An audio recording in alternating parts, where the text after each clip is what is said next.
I'll put my camera off so when you guys live, it doesn't. Oh, we are live now. Perfect. And here we go.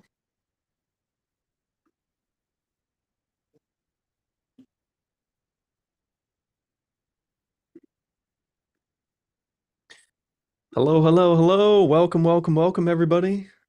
Where are you coming in from in the world? I'm coming in from Austin, Texas today. In the chat, if you pop open your chat window, there's going to be a lot of engagement today. I'm going to be asking you all sorts of questions. Elise is going to be having a blast with you all. Got a Florida in there in the chat. You'll see you can send chat to everyone or you can send it to hosts and panelists. So if you just want us to read your comments, you can do that. Got Miranda coming in from Qatar, Barbara from Italy. That is awesome. Mark coming in from Mississippi. Ariel asks, how much snow does everybody have? I'm assuming in Qatar you don't have much. Dawn in England, though. We got Maria from Texas. Got Mai from Idaho. Is your name actually MY? Because that's pretty incredible. I feel like middle school might have been tough. Patricia from Ireland, Alberto, Austin, Texas. We get another Austin, Texas. Hey, what's going on? I'm probably down the street from you. Dusseldorf, Germany, Italy, Vancouver, Finland, Oregon, San Diego, New York, Pamela, Norbert from Franconia. Amazing. Wench from Wenche from Norway. Christmas Island. Where Emma, where is Christmas Island? Does anyone, Ariel, Elise, do you know where Christmas Island is? Incredible. No, I'm not very good at geography, but I've seen pictures of Christmas Islands and it looks amazing. The internet says is an Australian territory in the Indian Ocean, lying south of Okay. Java, Indonesia. Amazing. We got Dima from Saudi Arabia. Wow, we got the whole world represented here, people.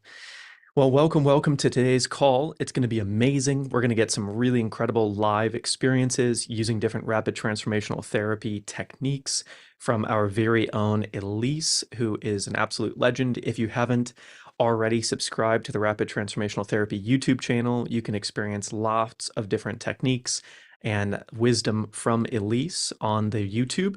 She's got incredible videos up there, but today we're going to get some live experiences. So make sure to stay super active in the chat, whether you're here watching us on Facebook, YouTube, or you're here in the Zoom chat. I'm going to be mostly reading the Zoom chat, but I will be paying attention to you over on YouTube as well, as it's my favorite way of spending time when I'm not at work. Love YouTube, so shout out to all the people over there on the Marisa Peer channel. And without any further ado, let's get going. So welcome to the webinar today. We're going to be talking about the holidays. So in the chat, how many people here feel like they sort of devolve or transform when they go home for the holidays or when they're just around family in general? I know that I change a little bit when I've got family around. I change a little bit, especially if I'm in like my hometown or the house that I grew up in. How many people in the chat feel like there's something like that? Paola says it. Yeah, definitely. Kay says she doesn't go home for the holidays anymore. Pamela says yes. Rose's dream says she tries. Uh, what is this? Ali says yes. Olga says same. Hannah says yes. Now, over the years, I've noticed that when I go home, I've gotten better and better at being more and more who I am now and myself. And now, one of the secrets that I use is I bring everyone to a family reunion, not at home. So we get Airbnbs for the whole extended family somewhere else in the world other than where we grew up. That's incredible, Amani. Thanks for sharing such an intense amount of information. Maybe we can delete that comment though, because that's a bit much. I'll go ahead and delete that one. I don't think that was intended for us. So then the question becomes, and we're going to learn a lot about this today with Elise, because there is no one size fits all solution to becoming, your highest self or your most modern self with your family and with people in town visiting you or you visiting them. So we really want to talk about what it means to be yourself in all situations. So in the chat, what about workers? So like when you're at home alone, do you sing in the shower? Do you dance in your living room? Do you do things that you wouldn't normally do around coworkers, around friends, or maybe even your significant other? So in the chat, do you do things differently in different social contexts, or do you find yourself becoming a slightly different person to sort of present yourself in a different way? Um, I'm slightly different, and I'm realizing this right now. I try to be mostly myself around everybody to the best of my ability, but I'm pretty weird when I'm alone. And I'm pretty weird when I'm around like even close friends, and I'm probably the weirdest when I'm with family. I definitely dance a lot. Heidi Marie says she sings a lot when she's alone. Rose's Dream says she's a lunatic. That's hilarious. Um, Twanisha says always herself, but weirder alone. That's awesome. Hazel says she becomes a teenager again, playing small and not herself. Alinka says she sings. Definitely. Like I make weird noises. So I'm going to back up a little bit, but when I'm completely alone, I don't know if all of you do something like this, but I feel like there's just like sounds that I think are hilarious that I'll make when I'm alone that just feel like they're sounds that want to be made. So I'll do crazy things where I'll be like for like 5 minutes. I'll just make weird sounds like that. Or has anyone here seen White Lotus in the chat? Has anyone here seen White Lotus? So they got the opening song, that song. I can just sing that one on repeat. I know these are very strange things, but this is all going to get to a point. And by the end of the experiences today, you're going to see how a lot of these rapid transformational therapy techniques are really allowing you to be the most yourself, to really feel enough so that you can do anything that you feel like you want to do under any social context you want to do it. That being said, if you're at like a UN global summit or if you're at some really professional work meeting, doesn't mean you should make the White Lotus theme song while you're there. And that's also to be said that these RTT techniques can be used for things like this and a lot deeper things. So I'll let Elise kind of take over and start explaining more about RTT because it can be seen as something quite serious, and it is quite serious. Rapid transformational therapy, the work that our people do on a day-to-day basis. We've got, over 16,000 people that have done a certification with us. We've got over 9,000 graduates that are working RTT therapists out in the world, going from part-time to full-time to the whole spectrum, depending on what their goals are. We're going to talk a lot about that at the end of what it might look like for you to become a rapid transformational therapist now or in the future, or to do something like our certificate in applied hypnotherapy. But without any further ado, let me onboard you and welcome you to Elise, who hopefully Hello. you've seen and met and loved in the past. And Elise, can you start talking them through what we're going to do today? Yeah, so while the holiday season, obviously we kind of associate it with joy and family and friends. For a lot of people, it can be really quite stressful, quite challenging, and kind of, Skip touched on a really interesting point there, which was kind of we almost adapt ourselves and we change ourselves when we're with our families because we have this feeling that we somehow have to kind of conform in some way or we have to be a certain way, and we can't let that inner weirdness out. So, for example, I'm really into lots of like spirituality and quantum jumping and crystals. But if I turned up to a family party and I start talking about that, I kind of get this sort of glazed over expression. So I do, we do just kind of naturally change the way we are. But that can cause like a conflict within us, and that can cause that heightened sense of stress anyway. And during the holiday season, as much as we kind of want to go out and enjoy it, there seems to be a lot of pressures, really, doesn't there? You look on Instagram, for example, it's picture perfect postcards of perfect families wearing matching PJs, with big, huge Christmas hauls of presents and stuff. And there's a lot of pressure, I think, these days to have that kind of like image of perfection. And so we sort of think, right, well, we need to make this a perfect Christmas, but perfection's really a complete illusion. But the more pressure we put on ourselves, the less actually we're enjoying Christmas. We're enjoying that time with our family and friends. And instead, we're just focusing on, building up this image of perfection that actually then when we don't reach, we sort of feel a bit disappointed. We don't feel engaged. And actually, we're so focused on other people and we're so focused on making it this image of perfection that we forget the true meaning of the festive season and what it's all about. So today what I thought we would do is just kind of talk a little bit around that, but also talk about kind of family issues as well. So moving away from that image of perfection, what does the festive season mean to you? How do you feel about it? If you've got kind of maybe negative connotations that you've kind of got linked to the festive season, then we're going to look at like where they came from. And later on, we'll talk a little bit more as well about how RTT, if you do kind of struggle during the festive season, because a lot of people do, it isn't a time for joy for everyone. So we're going to talk a little bit later on about how RTT might help if you are kind of struggling during the year or particularly at the festive season. But we're going to kind of look today about how we reframe, how we think of this, how we think of the festive season, how we see ourselves during that time, and how actually we can dedicate time to looking after ourselves and giving ourselves self-care. Because the other thing as well we will talk about later is about kind of that family pressure and the pressure that we put on ourselves to be a certain way, to act a certain way. And if you've got family feuds or a family that don't necessarily have that, image of perfection and don't get on. Also a little bit about how we handle that. But it's really crucial. Self-care is crucial throughout the year. But during the festive season, when everybody, there's stress here, it's all kind of fast-paced. We're, rushing out to the shops to buy gifts. We're going to parties. We've got a lot of things going on. So it really is so important to just take that time for that little bit of self-care. So they can avoid the stress and the overwhelm that a lot of people experience at this time of year. Elise, in your personal private practice of seeing clients as a rapid transformational therapist, have you been working on anything like this with clients in the last few weeks?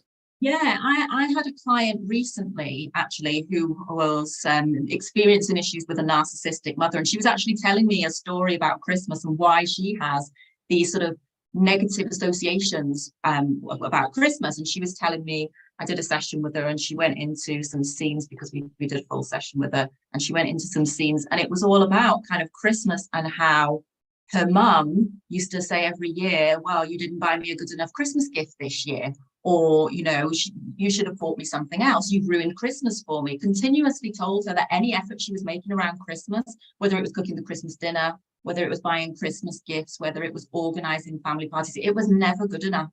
And she would always reiterate that line, you've ruined Christmas. This Christmas has been awful because of you. And she also used to buy her like really sort of semi-insulting gifts, I guess. She would buy her like diet food. Well, that's because you need to lose weight in January. So suddenly this wonderful woman who used to absolutely love Christmas was just going back to the themes of her mother, who gradually over time had got worse and worse with the insult. Just sort of like, ruining Christmas for her, but feeling obliged that she had to spend time with her as well, because, we do. And that's something that I'll touch on in a bit. It's that feeling obliged to be around family at Christmas. But actually, if you're in a family situation like that, it can be very difficult to handle because you feel like you should be with your family during the festive season, but sometimes that can be difficult. So I'll talk a little bit later about that and how kind of we manage that and how we absolutely have to prioritize ourselves, because yes, we want to spend that time with our family, but we need to look after ourselves too.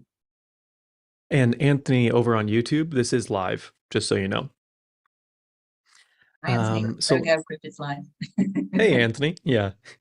Okay. And then for yourself personally, what's been your experience? I talked about mine a little bit, but what's been your experience of going into the holidays, and maybe what's your number one best practice for becoming your most recent, most modern best self around family?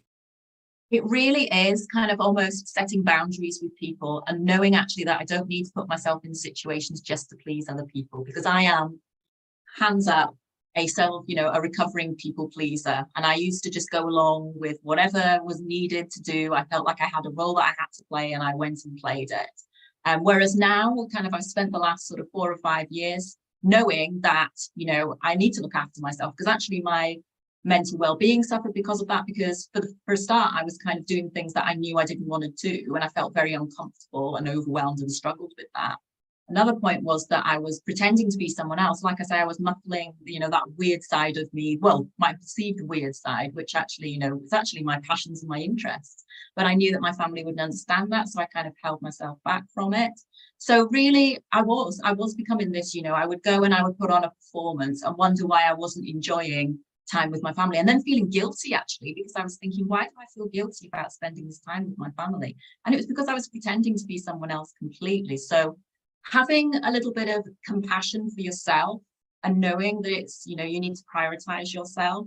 And if you do have a family that might be difficult, then, allowing yourself time and putting those boundaries in place, which say, I need to just take some time out. It's okay to kind of walk away. You don't need to intensely be with them, for hours on end or for days on end. For some people who go and like visit people in other states or countries or whatever.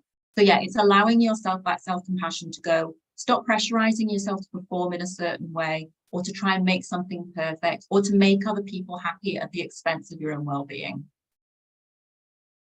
Wow. Absolutely.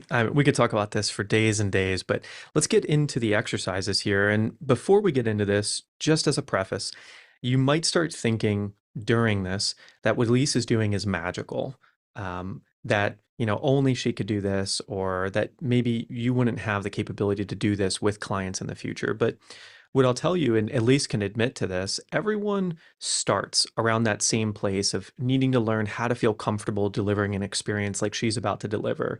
And, her and I even spent time preparing for this and rehearsing this so that it would be really smooth for you.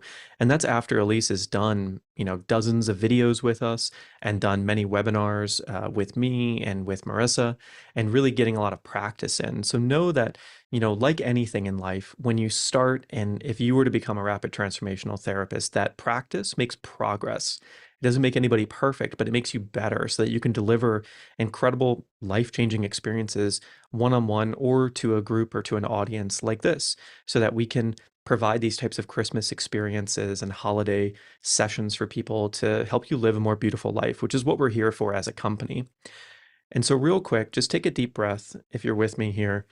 And just imagine if you're here, if you're on this webinar, you're here for probably two different reasons. And maybe you're here for both, maybe you're here for just one. The first reason is you want to have an experience today. You want to feel different. You want to be around community, and you just want to absorb some of that really good vibration that, the company and Elise and I are going to bring, and this community can bring. And you can see that in the chat. Everyone's so wonderful and positive, and maybe you don't have that in your day-to-day life, or maybe you want even more of that. And then the second type of person, you can see yourself, you can feel this dream that you'd like to deliver experiences like this, that you've been considering, or maybe you're already a graduate or in the process of becoming a rapid transformational therapist. And start to visualize what it might be like someday to deliver an experience to 200 people, 300 people, online or in person, and what it feels like to read the comments, to read the feedback, or to read a letter from someone that you delivered an experience to one-on-one that really changed their life, like Elise was mentioning with her clients, of what it might be like for them to become their best self around family and friends. How much does that change them? How much does it change their family when they see someone set healthy boundaries? How does that change how they impact the 10, 15, or 20 people closest to them and create a more beautiful life for all of them, including themselves? And I want you to imagine, while you're going through this experience today, I want you to hear your own voice delivering an experience like this, and really lean in and know that every single one of you on this call has the potential to do what Elise is about to do in the future, one step at a time. And Elise, why don't you take us away? So before we do the exercise, I'll just add to that, Skip, as well, because before I did the training, so I did the training, gosh, about 4.5 years ago now. And before I did the training, I kind of ummed and ahed and procrastinated about it for quite a long time, because I thought, can I do this? I really want to do this. I graduated with a degree in psychology over 20 years ago, and then ended up working in the world of PR and marketing for years, knowing that it wasn't the fulfilling job that I wanted to do, but not having the confidence and not having the kind of like just bite it and change your career and do it, and to be a therapist. So yeah, for myself, personally, I didn't think I had the confidence to do it. I was a very, very anxious person before I began the training as well. And if I told my past self that I would be sitting here now presenting in front of hundreds of people and talking, I would have been like, no, I won't. But really, even just doing the training and even just taking the learnings personally, not just delivering to other people, it changed me personally for the better. It transformed me, moved me away from anxiety, and gave me such a huge amount of confidence which means that I'm here today delivering this and talking to you all. I'm doing the YouTube videos and I love it. And I absolutely love working with clients day to day. And I'm so glad that I just bit the bullet and I said, you know what? You have to take that little leap and you just have to go for it and know that your life's going to change and you're going to be going forward and changing the lives of so many other people. Amazing. Okay, so what we're going to do today is obviously I was talking, at the beginning just about kind of managing expectations around Christmas, being yourself, and almost kind of, distancing yourself or giving yourself that little bit of self-care at Christmas when maybe things get a little bit overwhelming. So we're going to use a few of the tools that you will have in your toolbox if you were to train in RTT today. And these ones are called left hand, right hand, reframe, and the transformation.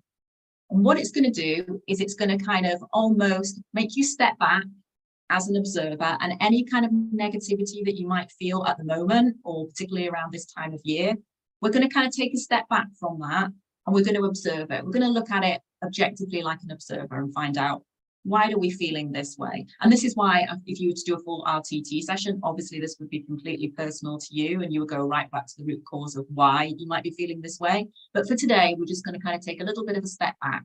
We're going to look at maybe why you might not be feeling it this time of year, or why you might be holding yourself back or not feeling like you can be fully yourself. And why we're trying to strive for this image of perfection, which doesn't exist. Like I say, perfection is a complete illusion. So kind of looking at that, standing back and reframing it, reframing really what the holiday season is all about, which is ultimately, yes, spending time with those you love. And that might not necessarily be your family. It might be friends. It might be people that you work with. It's really about kind of engaging in that, being present and being connected and taking our foot off the gas. It doesn't have to be huge present hauls, like I mentioned before, and huge feasts. It really is focusing in on what's important, gratitude, self-love, making sure that you're looking after yourself. So we're going to do a little exercise and then we can kind of stop and reflect at the end. So if everybody wants to just get themselves nice and comfortable, do you want me to start now, Skip? Get straight into it? Awesome. Okay, so just want you all to just get yourselves nice and comfortable now. And you can sit down to do this, or you can lie down. We're going to shut our eyes and we're really going to kind of get into the moment. So just make yourselves nice and comfortable. So eyes open at the moment. And what I want you to do is I want you to just roll up your eyes as if you're looking into your eyebrows, or imagining a spot just above your head. And I want you to take a nice, big, deep breath in. Breathe out.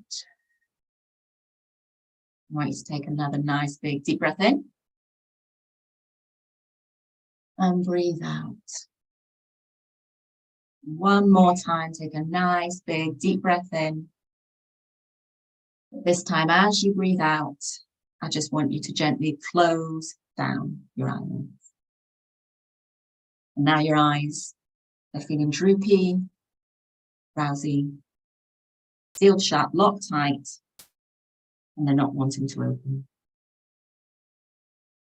And as we embark on this little journey together now, I want you to allow your mind to open to a new perspective around the holiday season. One that truly focuses on what absolutely matters to you. So what I want you to do right now is sort of hone in on all of the things that might be causing you stress around this time of year. And it might feel uncomfortable because you don't want to think about it, and maybe you've been pushing it down or blocking it. And actually what we're going to do is we're really just going to feel into it now. And those things you might be stressing about, whether it's visiting your family, whether it's money stresses around buying gifts, or whether it's just about not being able to be yourself at this time of year or all year round. So just allow those thoughts to be, just allow them to flood your mind. What I want you to do is just notice how they're making you feel in this moment. And just where you're feeling them in your body, because every thought we think, it's a physical response in our bodies. So just feel where it is at the moment. And this might come in the form of words, you might be seeing pictures, but just allow those scenes, those feelings and those thoughts to just flow now. Holding this awareness of them, almost like an observer. And I want you now to just take a step back. So you're just watching that as an observer. You're not engrossed in that moment now, but just watching those things that are making you feel a little bit uncomfortable at the moment. Now, what I want you to do is shift your focus. Shift your focus to a holiday season past, in the past. A time where you felt really happy. Might have been as a child. Might have been a holiday as an adult.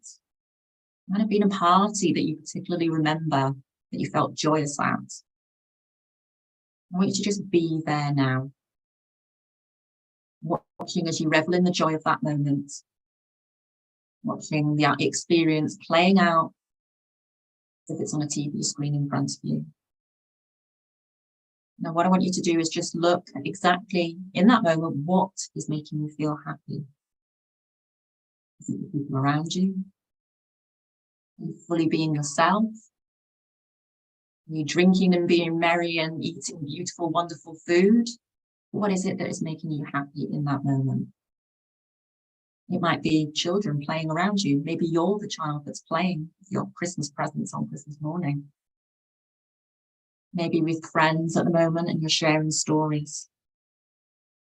Maybe you're gathered around the dinner table with your loved ones.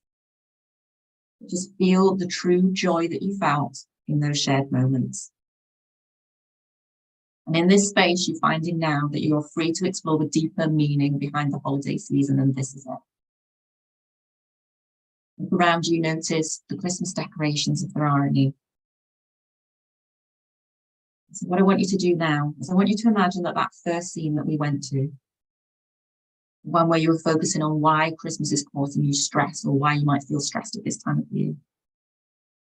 And I want you to imagine that you're holding it in your left hand, almost like a Polaroid picture or a short video clip.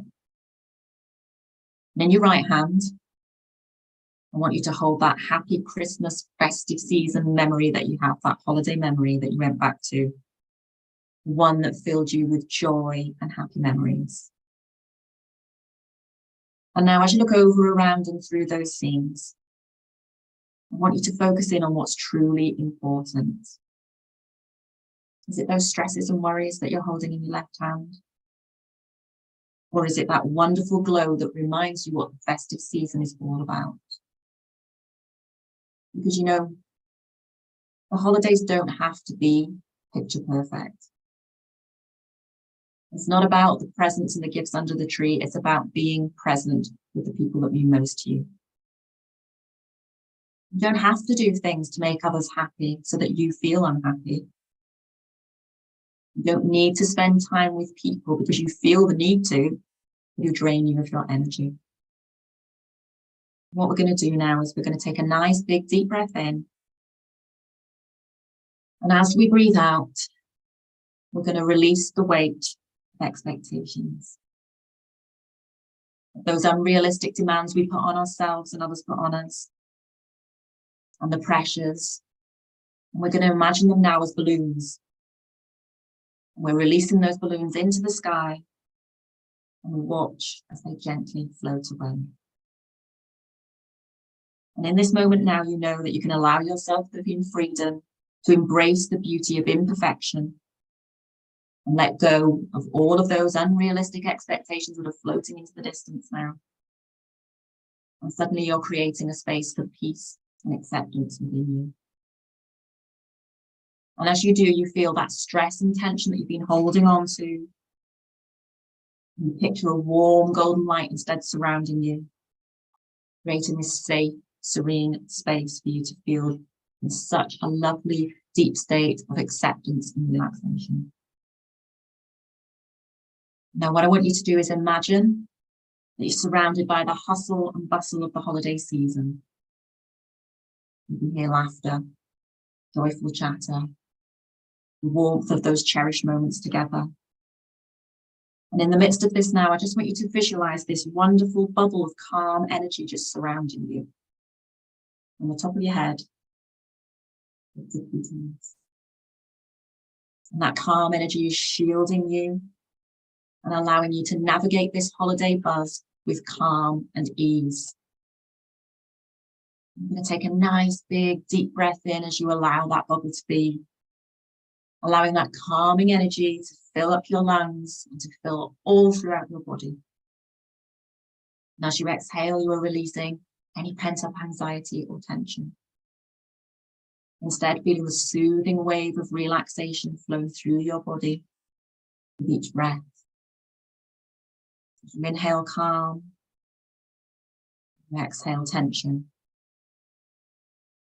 I want you to picture yourself now during the holidays, moving through the days with this mindful awareness, engaging in all those festive activities that you've got planned, not getting lost in thought or not getting lost in tension, instead bringing your focus to that very moment. Sensations, sounds, and the beauty around you. And as you do, they are anchoring you to the present moment, and that wave of calmness and tranquility just washes over you. And as you do, you find your heart is filled with gratitude as you reflect on all the blessings that surround you. You might see a table adorned with a feast, a symbol of abundance and gratitude. And you take a moment now to just express that appreciation for the nourishment that this season brings for you. Maybe you see yourselves now surrounded by the ones that you love. And in that moment, you're feeling truly there, truly being your true self, feeling present and engaged, and attuned to those people around you in the moment you are in. And you recognize that your time, your attention, and your love are the most meaningful things that you can give to others. So just picture a space in your heart now where these connections are treasured and nurtured, which radiate love, compassion, and understanding, not only for others, but also for yourself. And allow that energy to just expand, connecting you from above and below and keeping you grounded. And now visualize that golden light just creating this serene sanctuary within yourself. Just hone it all in some part of your body. It doesn't matter where, just hone it in now. And know that at any time during the holiday season, you can just close your eyes and hone in on that golden light, that serene part of you, and reconnect with it. Reconnecting with that calmness, that tranquility, that clarity of thought, and that self-compassion. And as you do that, at any times of stress or tension, you just say out loud to yourself or inwardly, I'm calm and I choose peace in this moment. I release anxiety and I welcome tranquility. I embrace the true meaning of the festive season and find joy in simple moments. I'm present, and my presence is a gift to all that surround me. I cherish the connections that make this season meaningful to me. And as you say these affirmations to yourself, you feel this deep sense of calm and peace within, because you're tapping into that part of yourself, which is your true self, because you are free to be you.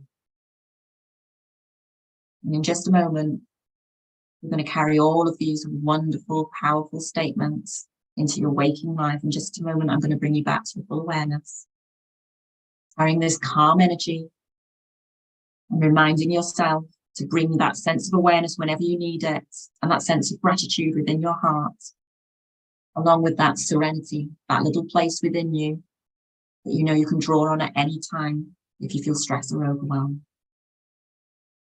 And so on the count of 1, you're becoming more aware now. On the count of 2, you're becoming aware of the room around you. On the count of 3, just wiggling your fingers and your toes.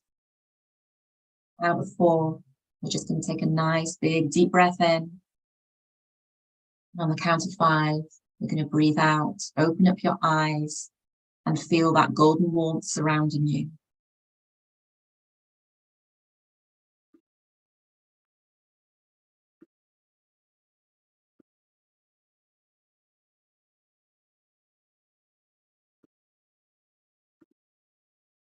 How does that feel, everybody? Yeah, I'm going to let everybody just come to a minute, but I'd love to know how you're feeling kind of after that. Yeah, what came up? What were the happy memories? And I'm curious, like I ended up creating like kind of a future memory in there as well, like something I want to happen this holiday season. I wonder how many other people went with something like that, or if you created some other iteration. Jackie says me too. Yep. Feeling light, super relaxed. Oh, Kay said she saw her kids when they were really little. Amazing. So remember that what Elise just taught you, that visual, that feeling, you can bring that into the rest of your life. And this is something where, I could imagine, Elise, with your clients, you'll do a full RTT session ordinarily, and then you'll give them a like a transformational audio that they could listen to that would sound a lot like that potentially. Exactly that. So we obviously did 3 tools today, which was the left hand, right hand. So if I was doing a full session with a client around this, that left hand, right hand would have been based on an earlier part of the session where we take a client into regression under hypnosis, and we look at the root cause, the thing that's kind of holding them back in life, that's causing maybe an issue and holding them back. So we would do that, and we would do a bit of detective work and find out what's holding them back. What is that issue? What's at the root cause of it? And then we would have that in the left hand as part of that like short video clip or Polaroid picture, like I like to say. And then the right hand is the reality now. What's in their life? They're doing really well. They're having an amazing life, but they're struggling with something in particular. And it's connecting the dots. So it's to help people connect the dots as to how things that maybe have happened in the past are linked to what's holding them back in the present. So that's the kind of left hand, right hand. And then what we do is we reframe it. So again, I kind of mentioned this earlier, we step back and we almost look at things like an observer. And I absolutely have to share that in my, I've been on a kind of self-development journey for probably about 7 years now. And the biggest turning point for me was knowing that I'm not the sum of my thoughts and actually learning to become an observer of my thoughts. And that's almost what the reframe does. It gives you that freedom to step back and to observe what's happened to you previously, objectively, and know it and have that awareness. And you can see exactly why it's holding you back. And that really is the secret to setting yourself free and moving forward. Being aware of why something's holding you back gives you that power to unlock it and to move forward. And that's where the transformation comes in. So we've done that left hand, right hand. We've done our little detective work and we've connected the dots. Then we've kind of reframed it. We've stepped back and we've gone, oh, I can see, where this has come from. But actually, that was me then, but it's not me now. And it's not what I want for the future.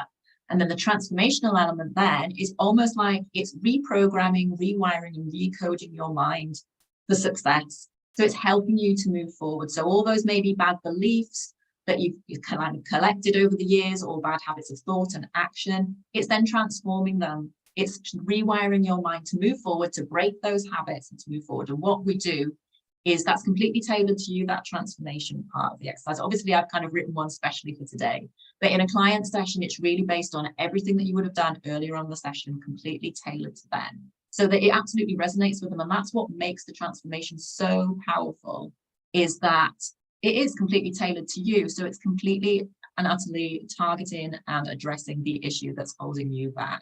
And that's really important part of the process, because that's the part that's going to start, encouraging change. That's the part that's going to help you transform. So we always ask people to listen to it for 21 days, because it takes 21 days to make a habit and to break a habit. So that's a really important part of the process.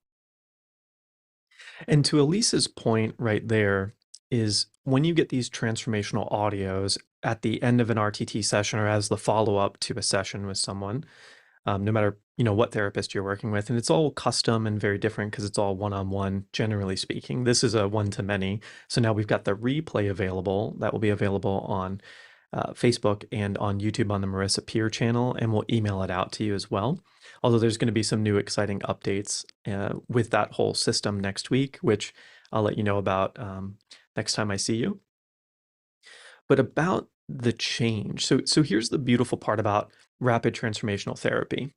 And, I spend a lot of time thinking about how to describe rapid transformational therapy? What is it? What does it really mean in the most simple terms possible? And the funniest, and I think also most honest answer I've ever gotten from someone was it does exactly what it says. It's rapid transformation that can be and often is permanent changes in someone's thinking in one session. Most commonly, people do 2 or 3 sessions when they do RTT. So when you're a therapist, you're usually selling something like a 2 or 3 session package is what we end up talking about. And then depending on what you do beyond that, there's a lot of ifs, ands, and buts. But what I've come to understand about the experience you just had, even though it wasn't tailored specifically to you with all of the other RTT session experiences, like a proper personalized intake that you would learn to deliver to people with all of the other tools, which maybe I'll show a screen share of later. It is one of those things where you change a belief or you change a thought or you change a feeling. Usually it starts with a thought, as Marissa says. And what it does is that permanent change goes like this. This is the path you were on, and now you're on this path. That's just slightly off. But when you change a path here, I'm going to go onto the wood so you can more accurately see.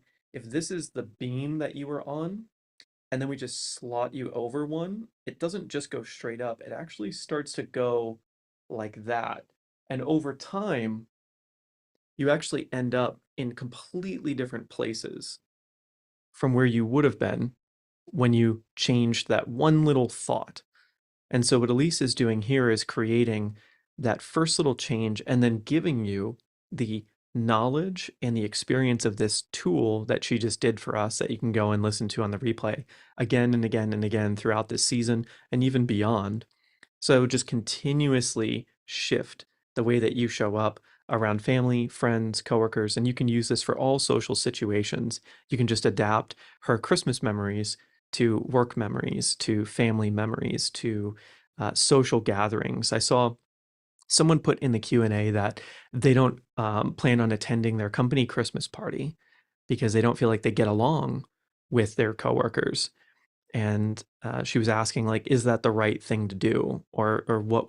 So, Elise, I'm gonna hand that one to you. What would you say about that? Like, if you feel awkward or like you don't get along with people.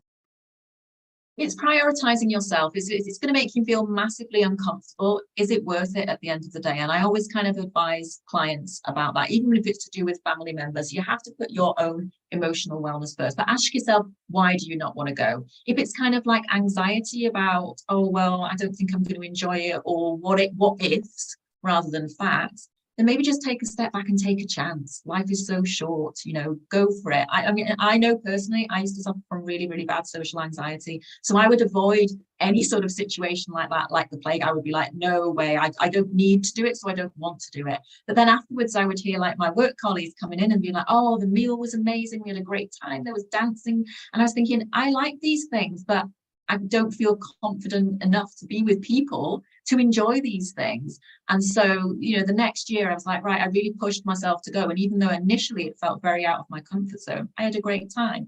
Obviously, if you don't get on with your work colleagues and you don't need to go, you don't have to push yourself. I think we put so much pressure on ourselves to perform in a certain way or to react in a certain way. And there are those social pressures to attend things like this. But if it's disturbing your peace and it's making you feel stressed and anxious, then know that you don't have to do that. It's not part of your job. Yes, you have to get up and you have to go to work and you have to interact with these people, but that's your free time. And if that is kind of like creating this sense of, worry within yourself and you're not feeling good about it, then don't push yourself to do something that you really don't want to do. Yeah. Oh, so many things to talk about with all of that. I heard this beautiful thing from Marissa recently where she says, baby steps are the key. And this is a very, very old video of hers I was watching where she said, you know, you have to think about, first off, what do you actually want? Is it a dream of yours to in the future be able to attend those Christmas parties? Like, do you actually want to at some point be able to do that? Or is it something you don't value and you don't actually want to move towards because you're not going to change what you want? And the goal is never in an RTT session to change what you want. It's to get even more of what you want. So for instance, maybe you have anxiety, but you really want to communicate, you really want to be able to attend the Christmas party and have a good time, then that's something that, in an RTT session, you would look at and you would find there's some historic memories, historic learnings, or significant emotional experiences that have created that division on your path that have led you to a point where you don't want to go to those things, but maybe that could change. And that's where, RTT can be extremely, extremely profound and powerful at helping you get to that place you'd like to be. So, do you have anything to add to that, Elise? It looks like you were. Yeah, I do. Yeah, it's because I kind of had a personal, journey with anxiety, and I did an RTT session. I was introduced to Marisa many, many years ago, loved her work, but then I saw a session that she'd done actually with someone with very bad social anxiety, and I thought maybe this could help me too. So that was my introduction into actually having an RTT session myself. And my gosh, I didn't realize quite how much anxiety had held me back until I did that session and felt this huge weight lift off my shoulders. And suddenly I was doing things that I never would have dreamed of. For example, even things that people, if you don't suffer from anxiety, might take for granted. So for years I wanted to learn to drive, and I just couldn't. The anxiety of actually, A, trying to drive a car, B, being sat next to someone that I didn't know was just too much. So I avoided learning to drive for years and years. I only learned to drive when I was 40 years old. And now the freedom that has given me, oh my gosh, I can't imagine not being able to drive now. But anxiety had held me back. And it also kept me trapped in, a job that I was doing that I absolutely hated, to be honest, because I knew it wasn't my true purpose. But anxiety kind of kept me in it because that fear of taking a leap and doing something different and the unknown was, unthinkable. But once I did that RTT session, it really helped to sort of propel me forward and start taking baby steps on that route to being more like living, without fear of absolutely everything around me. I was scared of the whole world, really. And taking those steps and doing those little milestones, like learning to drive, like signing up for the RTT course, the more that I did it, the more I was doing more things in my life, which were breaking me free from that anxiety, and I haven't looked back. And for people that want to help others and they want to, do what you do and they want to work with people who have those types of things, what's it like working with clients who have these types of issues, and how have you found like serving them, and what the results are? Is it stressful to help people with anxiety, or does it feel really good? What is that like? Well, I enjoy working with people with anxiety, obviously not because they've got anxiety, but I can empathize with it. So I can say to people, I completely understand how you're feeling. And I've seen the transformation and how my life's changed. So I love working with people now because I know that they can have that change. And I see so many people struggling and holding themselves back, whether it be through anxiety or depression or other things that are holding them back. It's the transformation that I see as a result of people doing sessions with me that makes it all worthwhile. I've got the best job in the whole world. And it's such it feels like I've lived two lives now, because I worked in the corporate world for many, many years and was very much, we were talking about this earlier, not myself. I painted on a special, front for work. I wasn't being myself. I was thoroughly, thoroughly miserable. But now I get to work with people who sometimes are in that similar situation, actually are kind of stuck in a life that they're not happy with, who are holding themselves back, who are not feeling truly connected because they're not living their true purpose, and helping people to move forward, to break down those blocks and to move away from that and into their life where they're living their true purpose really is. It's hugely satisfying for me to see my clients walk away and the instant transformation in them. And often I'll do a session and right after, it's almost like I see a change in their physical persona. I just see a change in them straight away. And a lot of my clients will say, well, I'm feeling a lot lighter, or I feel like something's lifted. And, and I can empathize with that because I was at one time, I was the client, I was the person that had the RTT sessions, and, it's massively helped with anxiety. And it's also helped because I struggled with a chronic health condition as well. Doesn't touch me now. I've moved forward so far. I've come so far, and it's all been thanks to, doing RTT and having the courage actually as well to say, I need help. And even though I'm a little bit anxious about doing an RTT session, I want change in my life. And once you choose to have that change in your life, that is the key to unlocking, your freedom and to moving forward. And of course, helping others with these types of things just deepens the impact that it has on you. It's one thing to have a session done for you. It's another thing to deliver sessions for others to resolve similar things. And, don't just take it from Elise and I, but here, let me bring up maybe our all-time favorite rapid transformational therapist, and you can hear about what it's like to work with clients from them. Marisa, Oh, what is it like sorry. to work? I didn't know I was your all-time favorite. I thought that was someone else. Sorry. All-time favorite. What is it like to work with people on anxiety and around the holidays to improve their life? So it's really funny. I'm at the Global Citizen Forum in Ras Al Khaimah in Dubai, and I've just been giving a talk. We've got some amazing people here, including Wycliffe Jean. And people keep coming at me, oh my God, you don't know me, but you changed my life. I listened to an audio you did. I watched a podcast. I read a tweet. And a few people have come up and said, you saved my life. One girl was in tears saying, I was suicidal. I didn't know what you did, but I just listened to your advice. And so honestly, after 38 years of hearing that, it never gets old, it never gets tiring. I mean, who would ever get tired of hearing that? So, we all want to change the world. Everyone says, hey, I'm going to change the world. I'd like to change the world. How can I change the world? It's a big ask to change the world, but you can change the world by changing people, just one heart and one soul at a time. That's how you change the world. On Tuesday, John and I were so lucky. We went to a school in Dubai called Cedars. It's the second biggest school in the world. They've got I don't know how many schools they have. They've got 150,000 students, not in one place. And I was giving a talk to these 8-year-olds. One of my trainers, we have a schools program. And when you train with us, we give you this program should you want to take it into schools. And one of my trainers had been working with one class. And we were saying, what's this RTT done? And one little kid said, it makes me feel safe. Another said, it makes me feel brave. And it was just the most moving moment to have these little children from all over the world in a classroom with me, telling me they have a cheerleader who believes in them, that they feel safe, they feel brave, they feel they can do it. And so, obviously I'm working with groups of people now, but that doesn't feel any better than working with one person, working with one child, one adult, one person who managed to achieve their goals. Maybe that could be something as unique as to them stopping smoking, stopping drinking, stopping gambling, stopping overeating, but it may be something massive like getting their promotion, finding love, having a baby, writing that book. So, anytime you have a job where you can make a difference to someone else's life, which also means, of course, making a difference to you. And you can't grow and transform and make a difference to someone else's life without growing, transforming, and making a difference to your own life right alongside it.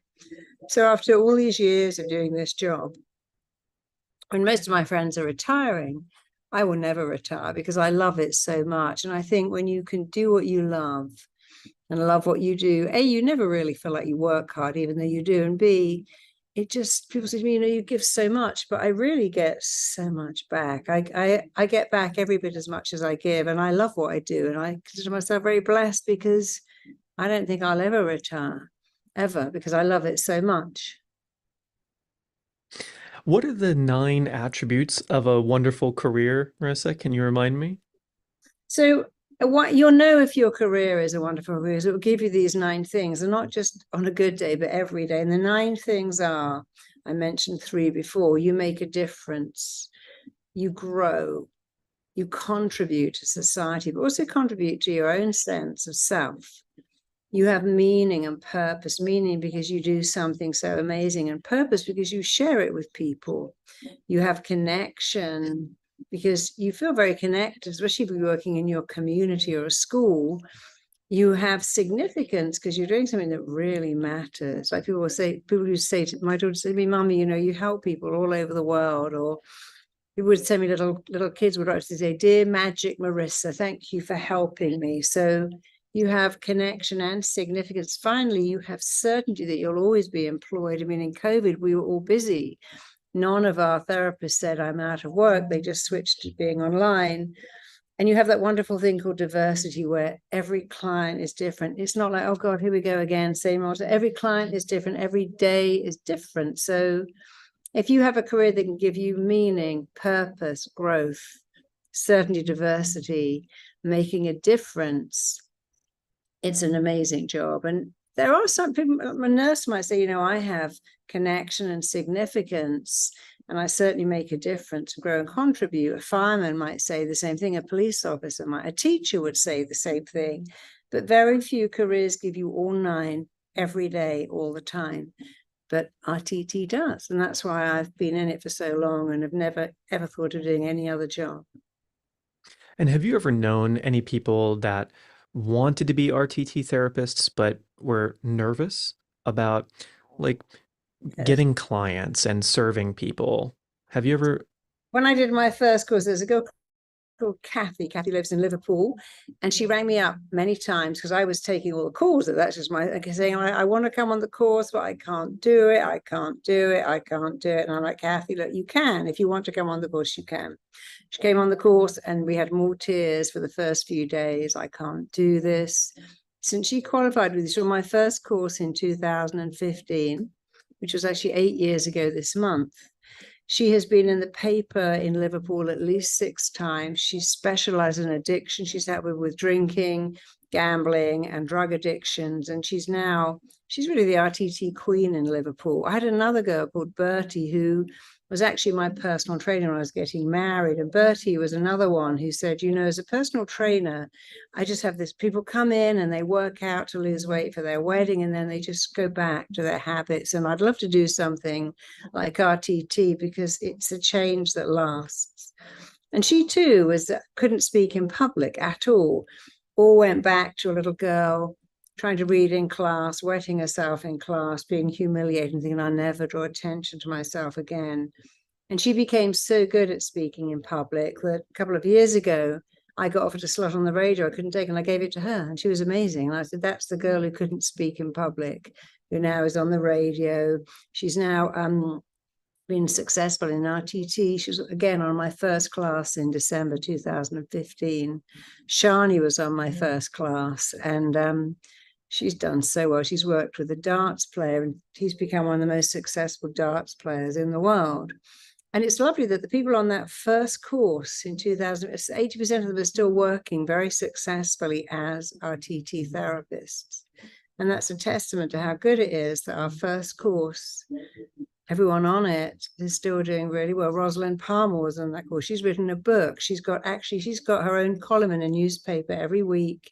She's got her own local radio show. So a lot of people, and Tina was on that first course, and Tina's now our head graduate. So our first course has really led to some amazing people who have done incredibly well. And we all love it. And what would you say the main benefit, like let's say someone's already in a transformational career, like you said, there's a personal trainer, or as an example, yesterday I met a therapist. She's been a therapist for 10 years, and she's been doing talk therapy for all that time, and she finally decided to do RTT sort of as a gamble. She wasn't sure if it was going to impact her practice. She was already relatively successful. And she took RTT, and when she started implementing it, she said it is the single most powerful tool set that she's ever learned in her therapy career, and has radically transformed the results that she gets with clients.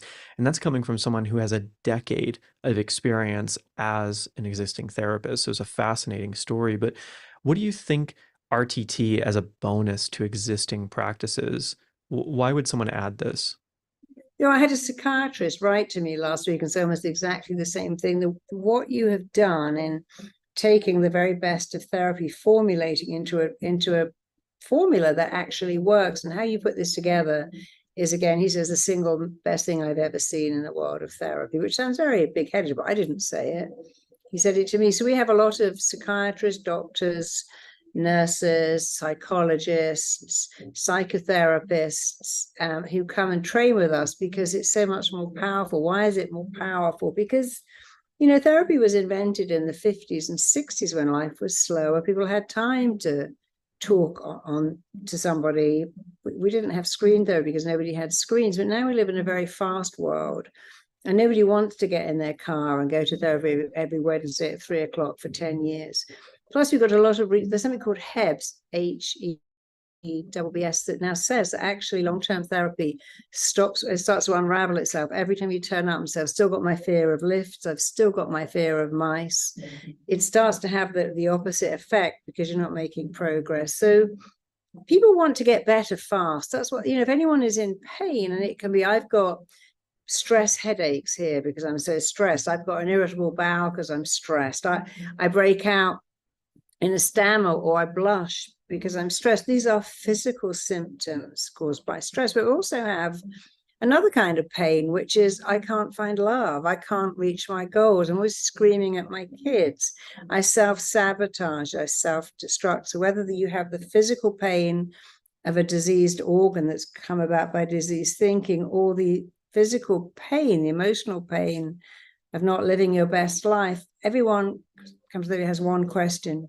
Can you make me feel better? Whether I'm turning out to the doctor with a broken arm, the dentist with a broken teeth, or the chiropractor with a spine that isn't straight, I've got one question from, can you take away my pain fast? And they'll go, yes, I'm going to remove that rotten tooth. I'm going to put that broken arm in a cast. I'm going to manipulate your spine. The only therapy that says no is therapy. They go, well, we're going to spend a long time getting to know each other and build some trust. And then you may get better, but you may also just learn to live with yourself. And I do get it, the trust thing, but it's not necessary. If someone knows you're good, they trust you anyway. I went into anaphylactic shock in the middle of New York in 2017. An ambulance came. I didn't go, oh, hang on a minute. I need to trust you. I need to get to know you. Before you stick the EpiPen in my leg, can I see your qualifications? I could hardly speak. My mouth was like a puffer fish. I literally put my leg out and went, ram that EpiPen in there because my throat was closing up. I trusted them already because they had trained. I would never say to a fireman, where's your certificate? Or indeed a pilot. So I think this thing, I need to trust you to get better, is not only incorrect. If someone is wearing a white coat or has an office, we trust them anyway. And so I just think therapy has become rather old-fashioned. For people who are in pain, they want to get out of pain now. When I'm working with a bullied child who says, I can't walk through the school door, a woman who says, my husband diminishes me and controls me, but I haven't got the confidence to leave. They don't have every Wednesday at 4 o'clock to turn up and talk about it. They just want to get better now. And so we created an amazing model that is very, very teachable. And all of our therapists, from the psychiatrists and doctors that we are retraining, will say, this is amazing. To people who've never been a therapist, we have city workers, personal trainers, dietitians, school teachers, hairdressers who come in and go, wow, what I love about this is, it's a bit like someone said to me once, you're the Jamie Oliver of therapy. Jamie says, do that, and that, and you'll get a result. Well, we say, do that, followed by that, add in that way, using this language, and you will get a result. And I know I've trained people already now who are every bit as good as me, probably better actually, because it's not what I do, it's what I teach you to do. There's only one of me, but I've taught 16,000 people to do what I do, and some of them are just flying. They've got, we had a girl called Andrea who specialized in it. The BBC did a whole show on her, not on me, on Andrea, and what Andrea was doing to help women who couldn't conceive. We have somebody called Monique DeBose who is I think she's in Boston, and CNN did a program on, not me, on her, and how she was so successful in dealing with stress. And so we've had people be in their local paper, an international paper, because it's a technique that is very teachable. And it's not learning it by rote. You're not a robot, just repeat this, but it's showing you that if you follow this formula, this system, you will get phenomenal results over and over again. And of course, not only am I your teacher, every client you see is also your teacher. So it's just the most wonderful career that gives you so much back. Yeah, so let's talk about that a little bit. And I've got a very special surprise for people in just a few minutes that I'm going to get into, that Marisa and I have just been discussing like in the last couple of days. And I'm really excited to share that with you. But RTT, what is it really? So we spoke about how there's two types of people that are on this webinar. One who wants to come to all the webinars and experience all the things and get those benefits, and that's amazing. You probably have attended, hopefully, our I Am Enough live online program that happened with Marisa that we just did week 8 of last week and finished that out, which was incredible. And then there's the second type of person that's really feeling this calling to be a professional. Maybe you already exist as a coach or a wellness professional, or you're in the corporate world and you feel like you want to learn this. You want to learn how to deliver rapid transformational therapy sessions, or you want to integrate some of the tools into things that you already do and you want to learn RTT. What does that mean? Let's answer that question. What is learning RTT? Well, we have our Rapid Transformational Therapy school. And when you go to the RTT school, I could talk about it for days and we have lots of information about it. If you have really specific questions that I don't get to right now, feel free to book a call with our team and they'll answer all of your questions. I'll have the team drop links in the chat to book those calls. I know that there's not a ton of call slots available, so just make sure that when you book your call, it's at a really good time for you. The biggest pain that I ever have is people who book calls at weird times and then they can't show up for the team and then they come to me and talk to me about it. So when you sign up to RTT, the program has been developed, as Marisa said, to be incredibly easy and simple to learn. When you look at it as a big picture, or you watch Marisa or Elise do these wonderful things, it can seem so complex because honestly, they've been doing it for a really long time, for years. And they're, some of our best people. Obviously, Marisa created the technique. How many years now, Marisa? How many years have you been doing? Well, I've been a therapist for 38 years, which is extraordinary, but I created RTT. We did our first school in December 2015, so 8 years ago this month. And we thought, let's do one. And so people came from all over the world. It was such a surprise. They came from New Zealand, from Guam, from everywhere you could think of. And they just loved it so much, South Africa. So we knew we were onto something. And then someone in the class said, I am a therapist. And somebody called me and said, have you trained with that Marisa Peer? She said, no. She went, oh, sorry, I'm looking for someone that trained with her. And then someone else called and went, hello, I'm looking for the Marisa Peer therapist. And she said, I thought I'd better come on your course because I've now had 3 people ask for your method. So that was actually very nice.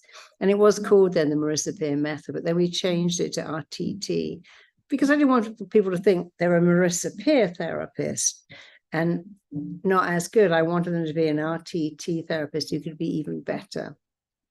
But yeah, it's just been wonderful. 8 years ago, and it's just gone. We've won so many awards. It's now in about 2,000 different schools, soon to go into many, many more. We've got it in some hospitals. We've got doctors, nurses, psychiatrists, teachers using it on a regular basis, even chiropractors. So, when I'm working on someone's spine, I say a lot of your sayings like you're enough and you matter. And a lot of yoga teachers say the same thing. I use some little mantras. And I've noticed someone on here just put up a lovely post about how it saved their life. It said, I've sent your I'm Enough link to many people. I know that it saved at least one person's life and has brought them back to life and given them purpose in their life. I mean, that's just so amazing. So, I mean, imagine hearing that, because that's not even doing the work. That's just hearing me talk about how you can be enough. Because one of the reasons that makes RTT,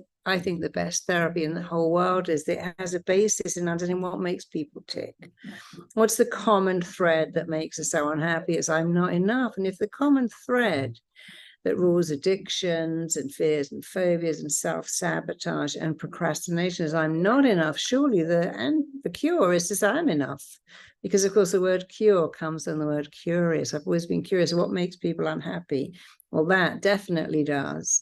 And so I went about creating the I'm Enough movement and making a huge part of our therapy, having people know that they matter, that they're enough, that they're significant. Someone saying, where's the link? Just go onto YouTube and put in Marisa Peer, I'm Enough, and it will come up. Ariel May, she's so brilliant, put the link in here for you.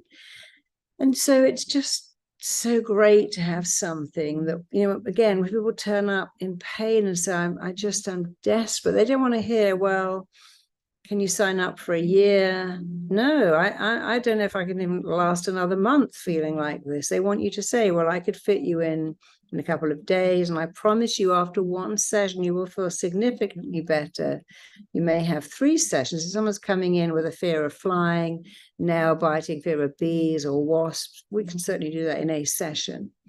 Others may take 2 or 3, but you're giving people hope, and that's what they need. You know, when I was actually years ago, I was actually teaching at the BBC for all their employers, and they were saying, well, Marisa, we don't really know what you do. You seem to do everything. But when I went in the next day, they went, we've been watching you on the monitor. We know what you do. And I said, what is it? And they said, you give people empowerment and freedom. I said, you know what? I'm going to take that. I like that. And ever since, I tell all my graduates, remember what you are selling: empowerment and freedom. You are lessening someone's pain point. You're making them feel good. And of course, I noticed someone else on here saying, but I don't know how to sell sessions. And of course, we understand very clearly that our job is to make you an amazing therapist, but also a busy, amazing therapist. So we've introduced into the course, I mean, we didn't have in 2015, called marketing, how to find clients, how to convert I'm interested in this, to a session, how to get referrals, how to get testimonials, because we don't want you to just be good. We want you to be busy and good. We want everyone to know who you are, where you are, and how you are, how to find you, who you are, where you are, and how they can find you. Yeah, and the Marketing Accelerator Toolkit that Marisa just referenced is such an incredible program that really gives so much time and resourcefulness to our RTT students and graduates.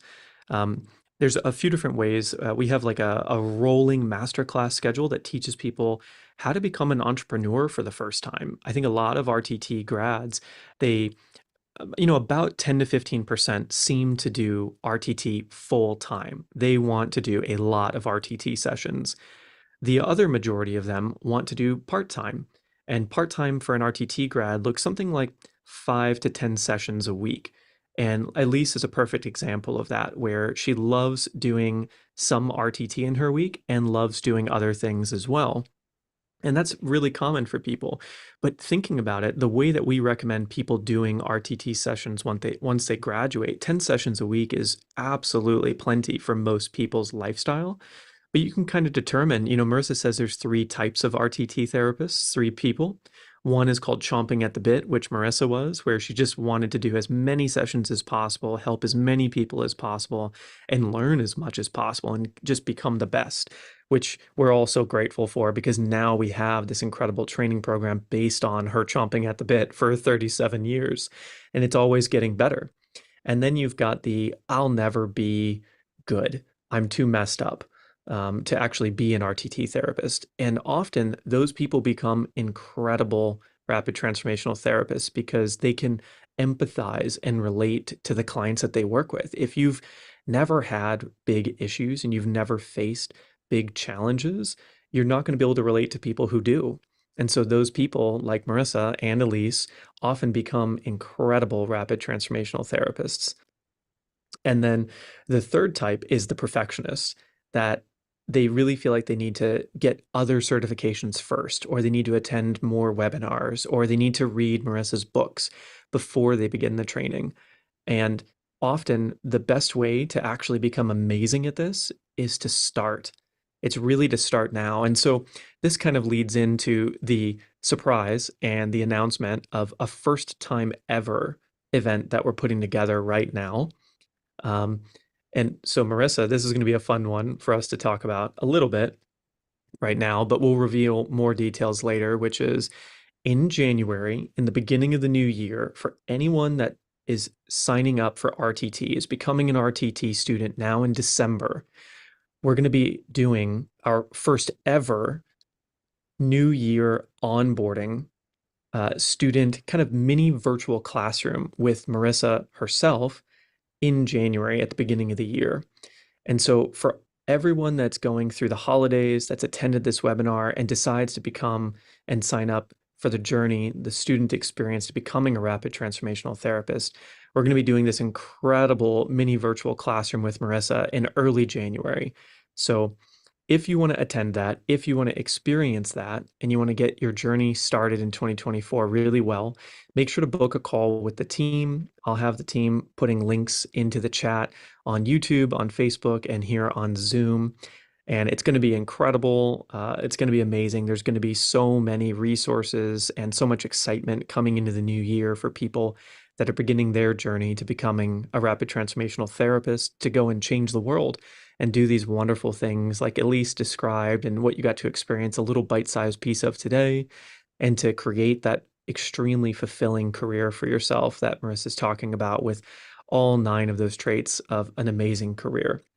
In addition to all of that, when Marisa talked about the marketing accelerator, this was a big thing. We really wanted to provide that support, the business knowledge support, because we can't guarantee that anyone's going to be successful in anything. And no one can ever guarantee that unless I, sign up the clients for you. But what we can do is provide the absolute best education in the world, which we're always striving to do better and better in the business side, in addition to what's already the best in the world experience of becoming an RTT therapist in a transformational career. So something that we've added recently is I do business workshop sessions twice a month right now, every other week. I've actually got one tomorrow. So if anyone happens to sign up overnight right now to become an RTT therapist, or to do the certificate in applied hypnotherapy, which is our intro program to RTT as a professional, then you can attend my workshop tomorrow.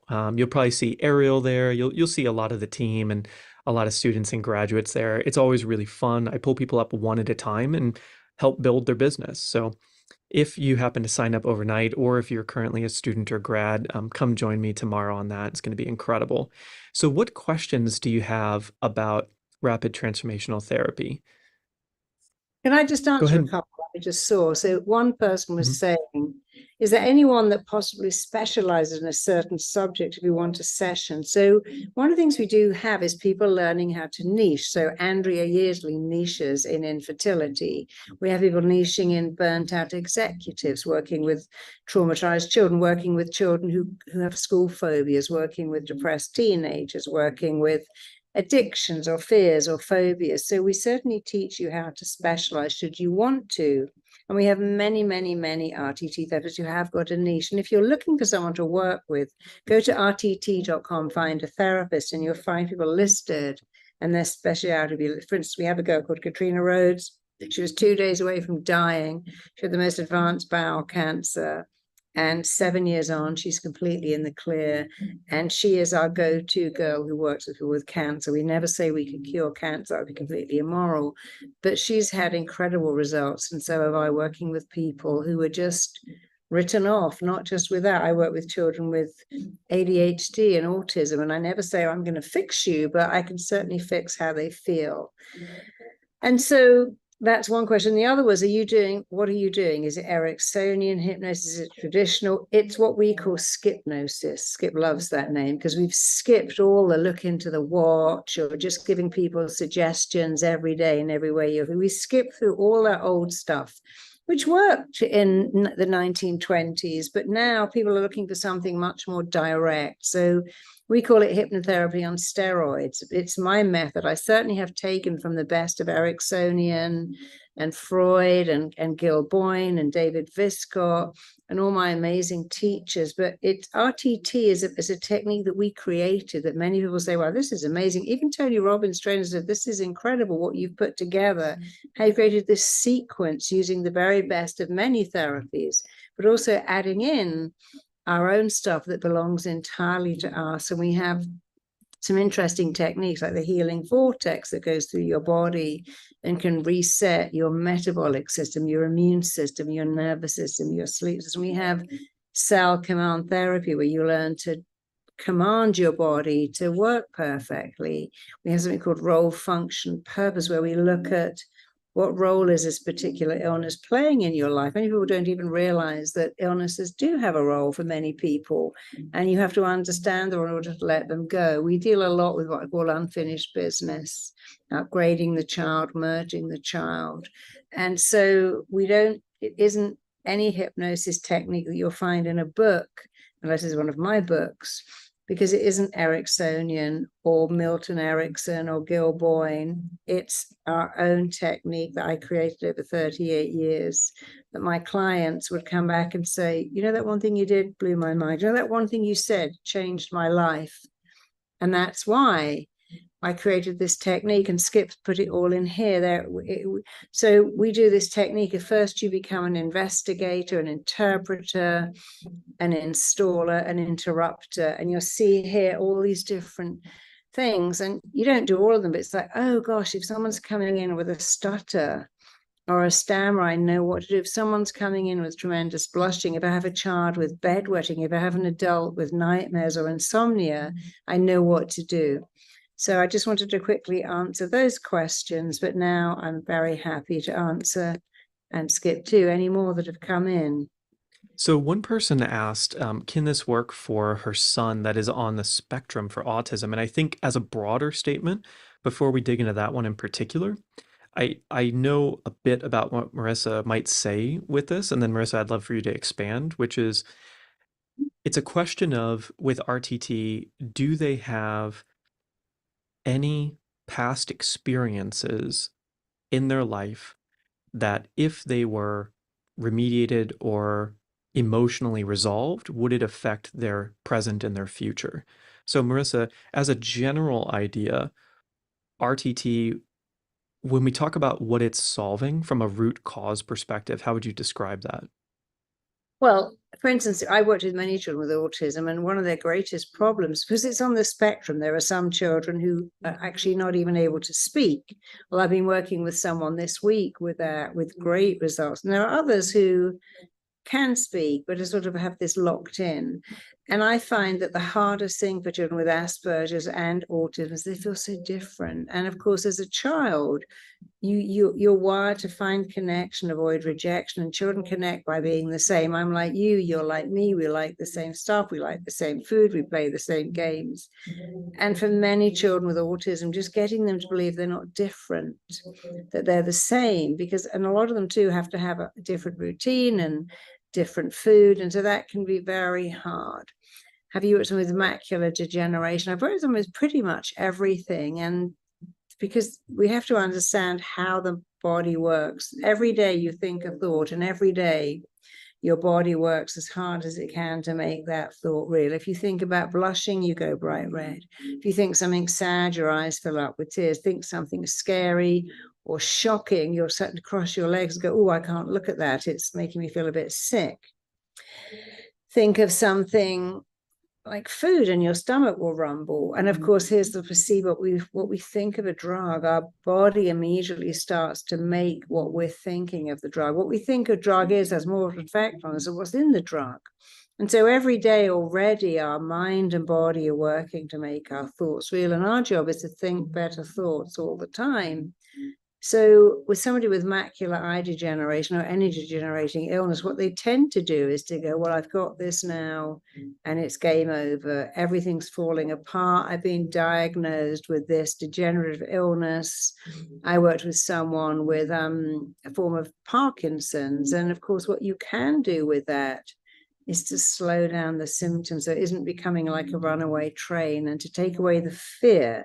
Because in theory, you could have Parkinson's for 20 years and not have it advance that much, or it could catch up with you very quickly. And so just getting the mind to think different thoughts, to stop living in fear. We all know when you're scared, what happens? Your mind goes. I remember years ago walking home and this guy was following me and I was so scared. And I sort of ran down to my basement and I couldn't even get my key in the door and I couldn't remember how to turn the lock. Luckily, I had the sense to, actually there was a little cupboard right opposite my basement with the meters in, and I just had to go and stand in there as I could feel this guy coming down the steps. I was thinking, I have all the days to forget how my mind worked, but when you're scared, you forget everything because the body pulls blood from your brain to your heart and lungs to make you run. So of course, when people are living in fear, I've got this diagnosis, I've been told I'm going to lose my faculties, it's all going to fall apart, I'm going to die, or I'm going to live, but I'm going to go deaf or blind or whatever it is. I mean, I've been diagnosed with cancer twice, so I certainly know what that's like. But fear just makes all the symptoms worse. And actually, you can halt that. You can take away the fear. You can say, hey, what can I do? Can I get past this? Can I get involved in my own recovery? And the answer is absolutely yes. And we created cell command therapy to show you that no matter what you're diagnosed with, I mean, of course, there's going to be some exceptions, but on the whole, if you're diagnosed with anything, even diabetes, there's just so many things that you can do to slow that down, halt it. With diabetes too, even in fact, reverse it. So we're not doing woo-woo. We're saying, look, you could do this and you could do that, and this could happen, and everything can change. So with allergies, I've worked with many with allergies who say, oh my God, this allergy to grass is ruining my life. I can't even go out in the summer. I got hay fever so badly I can't leave the house. And I've had many people completely recover from that. So you can do a lot. And we don't ever claim to cure anything because that would be illegal. We're not doctors, but we can help with a lot of symptoms, slow them down, even sometimes reverse them, take away the fear. And if you've read my book, Tell Yourself a Better Lie, there's a guy in there who has a degenerative disease of the kidneys. And the problem with him was that because he was told this is hereditary, there's nothing you can do, he didn't stop drinking. He still lived on terrible food. When I worked with him, his name was Jody, I got him to stop drinking altogether, to eat better. And his symptoms are probably 70% better than they were, because it's a disease that he's going to die with, but not of, as long as he can manage his symptoms. And that's been very assuring to think, oh, I'm going to die with this, but not of it. I thought I was going to die of it. Well, I am if I keep drinking and living on potato chips and takeouts. So many clients just don't understand the power they have to participate in their recovery instead of participating in their illness. And that's very important. Yeah, so it comes down to, the idea of we can't say that RTT cures anything, but Well, you can say what it we cures bedwetting and nail biting. And we can say it for very simple things that aren't got nothing really to do with an illness. Fear of lifts, fear of bees, fear of flying, passing your driving test. You can use it for that, but you could never say I can cure diabetes or cancer, because that would be morally and ethically wrong. And in many countries illegal too. Yeah, and what you can ask, and this is only a question that you can answer, and this wouldn't be something you would want to promote yourself with, but what do negative thoughts create in someone's life, and what can positive thoughts create in someone's life? And that's a really big gradient. So to one extent, and I'll give you 2 examples from my own personal life with Marisa in particular. At one point, I had a broken foot, 3 bones, 2 of them were split in half, and one of them was partially broken.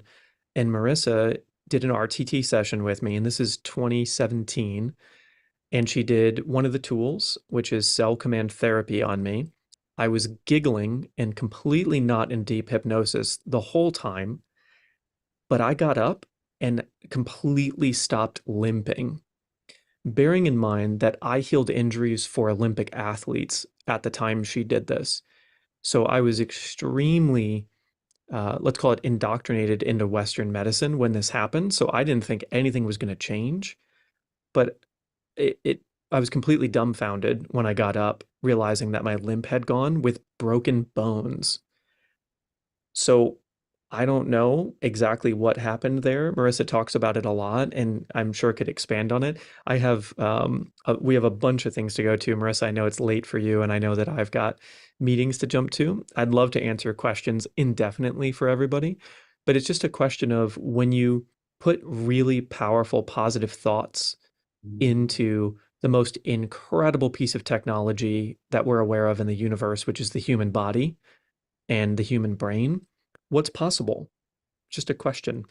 For me, it meant that I stopped limping with broken bones, and 2 months later, I ran a half marathon, and my foot X-ray is perfect, like it never was broken. I don't think that can happen every time for everyone, but it happened for me. And there's lots of incredible stories like that with people doing RTT around the world. all anecdotal and nothing that we would claim, but it is extremely powerful. Your thoughts, your feelings, your beliefs.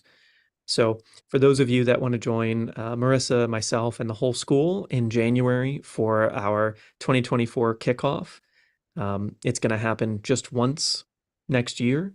It's going to be amazing. Make sure to book a call with the team, get all your questions answered about signing up for becoming a transformational professional out in the world. We're so excited to see you, so excited to work with you, to teach you, and to serve. Marisa, any closing thoughts? Yes, a few people have said, but do I need a license? Do I need a professional therapist license? In America, do I need to be a licensed psychologist? In Italy, there is. We're not saying that you are a psychotherapist or a psychologist. When you train with us, you get 2 certificates, one as a certified hypnotherapist and one as a certified RTT therapist. So most of our work is based on hypnosis. And even in cultures where you have to be a qualified psychologist or psychotherapist, a hypnotherapist is different. Even in America, they have something called, I think it's SB 7, the Senate bill, something where you get the client to sign a piece of paper saying, I'm not saying I'm a doctor, I'm not practicing medicine. We have many therapists practicing in Italy. There are a couple of countries where, one of them, funnily enough, is Israel. And strangely enough, Nevada is one of the rare states, there's only 4 left in America, where you can't practice hypnotherapy without proper training. And yet they're the biggest place for hypnotherapy conventions. But we do, if you really cannot call yourself a hypnotherapist, which is very rare, there's hardly anywhere where you can't do that, we'll give you a certificate instead as a coach. We help you get around that. We don't do anything illegal, but we're helping you. But remember, you're not saying I'm a licensed psychologist, saying I'm a certified RTT therapist and a certified hypnotherapist. In almost all places where you have to have a license to be a therapist, you don't have to have that same license to be a hypnotherapist. And hypnotherapy is better than any other therapy in the world. So please don't think, oh, this is a poor relation. It's so much better. We have so many conventional therapists who come across to hypnotherapy because we're working with a subconscious mind, and the mind has all the answers. But in a battle between emotion and logic, emotion always wins. When someone says, I've got an eating disorder, that's an emotional issue. No one says, my life's great, I'm so happy, I've just eaten 3 pints of Ben and Jerry's, I'm having a wonderful time, I've just eaten a massive takeaway for 4 people. So we know that overeating is emotional, but here's the thing, therapy is logical. And you can't, how do you feel today? And how did you feel when you ate all those pizzas? And you can't get the answer with logic. You have to get the answer by finding the emotion that causes them. If an emotion would defeat logic every single time, talk therapy, which is logical, which is very nice, but it doesn't get the deep answers that we get because we go into the emotion. What happened to make you overeat? What happened to make you gain all that weight? What happened to make you an alcoholic? What happened to make you a compulsive shoplifter or a compulsive hoarder? We get the answer straight away from the subconscious mind. And then we begin this negotiating to make them go away. And then we make a recording to code in a whole new belief system. And all of that happens in one session. And you don't need a psychologist license to do that, which is jolly good news for us because it's better than you could get if you had a psychologist license anyway. So I think I will end with that, Skip, unless there's anything else. Yeah, just a final closing thought, which is you can always sign up for RTT at any time. We have rolling enrollments. However, this January event that's coming up for people that are enrolling right now is going to be only once next year, and it's the only time we're going to do it. So it's going to be amazing. I look forward to seeing you there if you decide to join us as a transformational professional. Just so excited for this journey for all of you that are coming on board, and book a call with the team. They're all amazing people. Let them know that we sent you, and we're so excited to see you in a virtual classroom or alive in person soon if you decide to join us in Dubai in February, or England in April, Amsterdam in May, Los Angeles in June, and some very exciting locations after that coming soon. Thank you so much, Marisa and Elise, Ariel and Laura. It's been so wonderful. And any questions we didn't get to here, if you just book a call with the team, they'll answer all of your more specific questions. They're amazing humans, amazing people. I get to spend a lot of time with them, and they're really excited to talk to you. So thanks, everybody, and have a great week. Thank you. Bye.